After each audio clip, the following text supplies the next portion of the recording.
ايوه انا عارف انك مش محظوظ، وانك ممكن تكون مقتنع انك نحس كمان، وان الحظ مش راضي يقعد معاك على ترابيزه واحده. الله يكون في عونك، ربنا معاك. ما اصل انا مش بشاركك نفس المشاعر بصراحه، يعني الحقيقه انا محظوظ بصراحة. يعني اصل لو انت جاي عشان اقعد اشاركك قصص كئيبة بقى ونقعد نندب مع بعض الحظ والدنيا والظروف وازاي كل الناس محظوظة الا احنا ان الدنيا جاية علينا ومبهدلانا لا، الحقيقة إن أنا محظوظ. هو ده الجديد بقى اللي مش هتسمعه كل يوم. تعالى المرة وحيدة في حياتك اسمع وناقش واحد من المحظوظين، أو اللي أنت بتدعوهم محظوظين، يعني شوية صغيرين بس. خلينا نتكلم عن الحظ. تعالى لي وأنا أقول لك أنت ليه مش محظوظ، وهقول لك إزاي الحظ شغال معايا. هقول لك هو إيه فعلا الحظ، ومش الحظ اللي هو في مصر اللي هو لا الحظ اللي هو اللك، جود لك كده. تعال نشوف منظور الحظ من الشخص المحظوظ، لأن الحظ مش صدفة. أهلين، كيف الأحوال؟ وأهلا بيكم في فيديو جديد. بص، قبل ما نبدأ الفيديو عايزين نتفق اتفاق. أنت بكل بساطة هتنزل تعمل اشتراك في القناة وتفعل جرس التنبيهات عشان كل ما انزل فيديو جديد يجي لك إشعار، وهتعمل لايك عشان تحمسني وتحفزني إن نعمل فيديوهات أكتر. بس كده، خلينا نبدأ الفيديو. أنت أول ما بتسمع كلمة حظ بيجي في دماغك حاجة أو حاجتين. أول شيء إن الحظ هو حاجة مش بتاعتك، لم تصنع لك. والحاجة التانية إن الحظ هو شيء ملك الأشخاص لا يستحقونه، كان المفروض يبقى ليك أنت، بس أنت عشان شخص تستحقه فهو ما جالكش وراح للناس اللي لا تستحق. ده غالبا مفهوم معظم الناس عن الحظ، وبنسبة كبيرة جدا بتربط الحظ بالنجاح غير المتوقع، حاجة حلوة حصلت صدفة في حياتك. الحظ مش دايما حاجة خارجية جاية من السما كده. الحظ هو مفهوم علمي وواقعي، هو مش حاجة بتحصل بالصدفة. الحظ هو بكل بساطة مجموعة من الظروف والتفاعلات والفرص اللي بتتلاقى في وقت معين. يعني الحظ هو اجتماع كل العوامل اللي بتتدخل بشكل مثالي عشان تبقى نتيجة مميزة أو مفاجأة. وعلشان كده توماس أديسون، عارفه الواد العالم الكبير ده اللي اخترع اللمبه، قال ان الحظ هو الاستعداد الذي يلتقي مع الفرصه. بمعنى اخر، الحظ مش حاجه بتحصل فجاه من غير تخطيط او تحضير. لو كنت مستعد وواعي للفرص اللي حواليك الحظ هيجيلك وهيقفشك.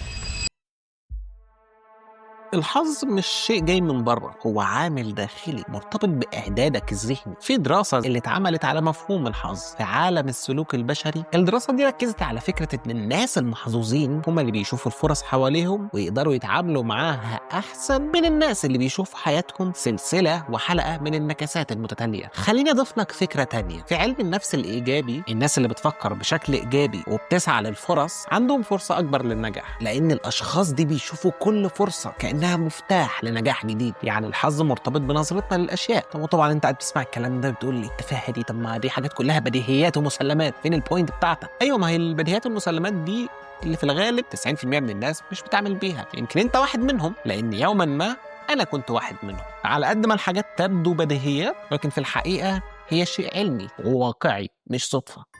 يا عم بس بقى، انت بتقول ايه؟ انت مش فاهم الوضع. انا والحظ مفيش بينا سلام عليكم. الحظ ده انا ما اعرفش شكله ايه، ما اعرفش طعمه ايه. طب اهدى. بص، من الناحية العلمية في افكار كتيرة زي نظرية الحظ. علماء السلوك البشري زي ريتشارد وايزمان في دراسته حول الحظ اشاروا ان الحظ مش مجرد عامل عشوائي، لكنه بيبقى نتيجة لتفاعل عوامل زي التفكير الايجابي، الانفتاح على الفرص، والتصرفات العفوية. الحظ مش عبارة عن شيء عابر في حياتنا، لكنه جزء من عملية مستمرة من التفكير والتحضير. في 2003 في دراسة مشهورة عملها الدكتور وايزمان، قال فيها ان الناس اللي بيشوفوا نفسهم محظوظين بيكونوا اكتر انفتاحا على الفرص. يعني ببساطة، لو انت مؤمن ان الحظ موجود وانك شخص محظوظ هتلاقي فرص اكتر، لانك هتكون منفتح على تجارب جديدة. وعشان كده الحظ مش مجرد حاجة كده بتحصل لوحدها، لكن هو شيء بنبنيه وبنستعد له. طب هيجي لي دلوقتي واحد فيلسوف ويقول لي انا اعرف ناس شخصيا ما بتعملش اي حاجة في حياتها، لا بتستعد ولا بتتنيل، والحظ كده.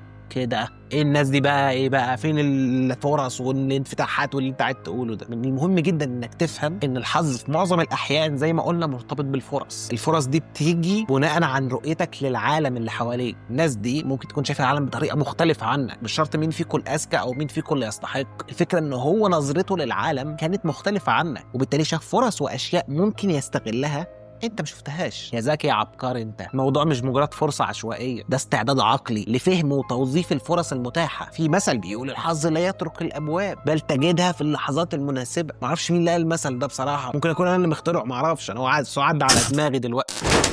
ايه ده؟ ايه اللي بيحصل ده؟ آه، عرفت ده إيه. ده النحس.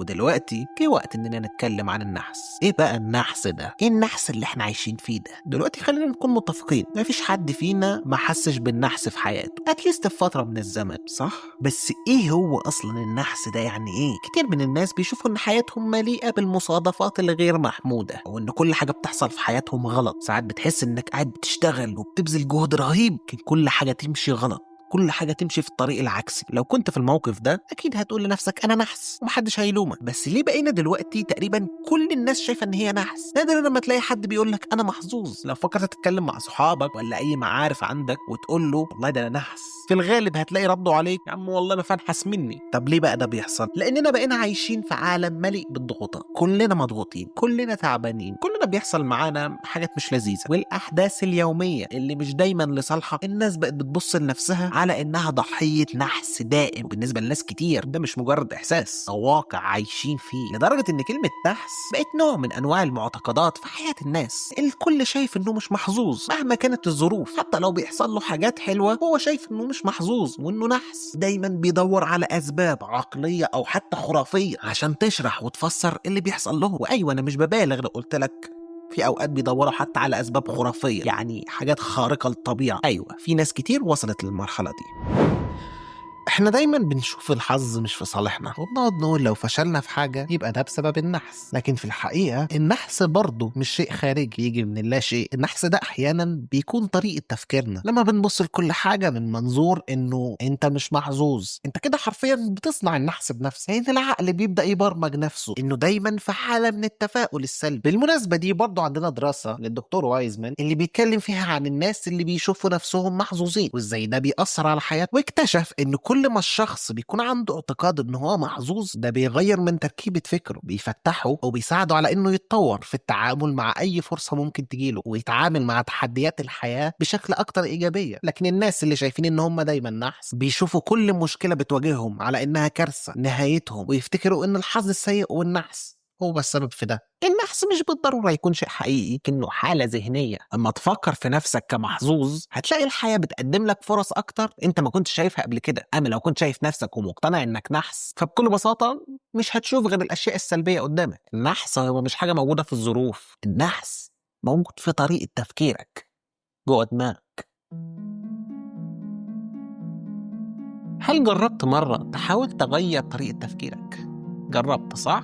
لا، انت بتهيألك انك جربت، انت بتوهم نفسك انك جربت، انت فاكر ان الحياة هي كده صعبة وكل شيء متقفل في وشك مفيش مخرج. بس الحقيقة غير كده. حاول دايما تدور على فرص في كل مكان، جرب انك تفتح عقلك على افكار جديدة وهتتفاجئ ان النحس اختفى. اللي انا عايز اقوله ببساطة، النحس مش هو حظك، النحس هو طريقة رؤيتك لحياتك. الحياة مليانة فرص، بدل ما تشوف نفسك دايما ضحية الحظ السيء خلي انت الحظ يبقى في صالحك، ساعده انه يقف جنبك. وده برضو مش معناه ان الحياة تكون سهلة، الحياة هتفضل طول عمرها صعبة، بس إذا كنت متوقع النجاح والإيجابية في النهاية هتلاقي الحظ بيقف معاك. لأن ده هياخدنا لفرق مهم جدا، وهو الفرق بين الحظ والرزق.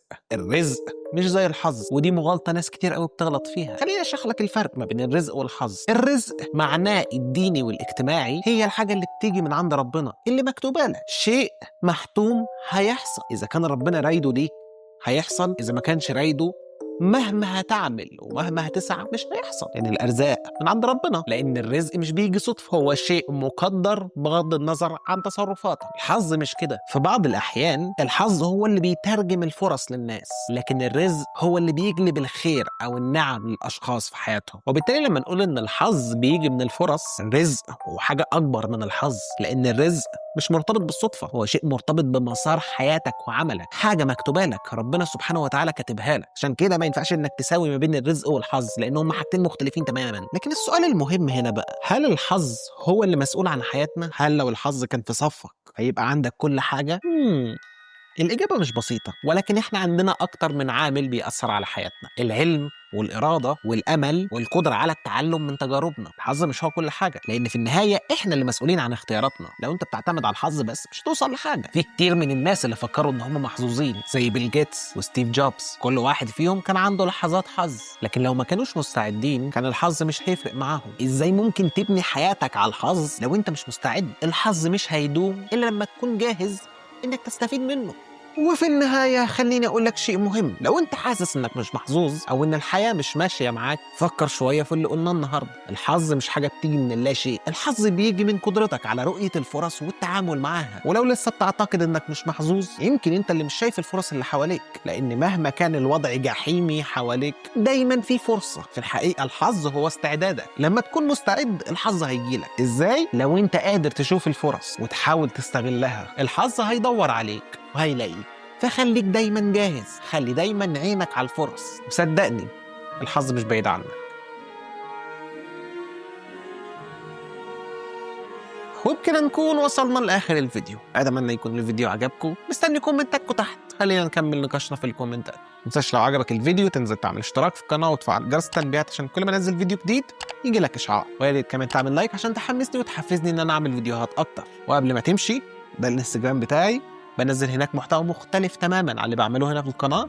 أكد إنك عامل لي فولو هناك، هسيب لكم اللينك تحت في أول كومنت، وبنصحك تشوف الفيديو ده أو الفيديو ده، هيعجبوك. يب، that's it. واشوفكم في حلقات قادمة. See you later.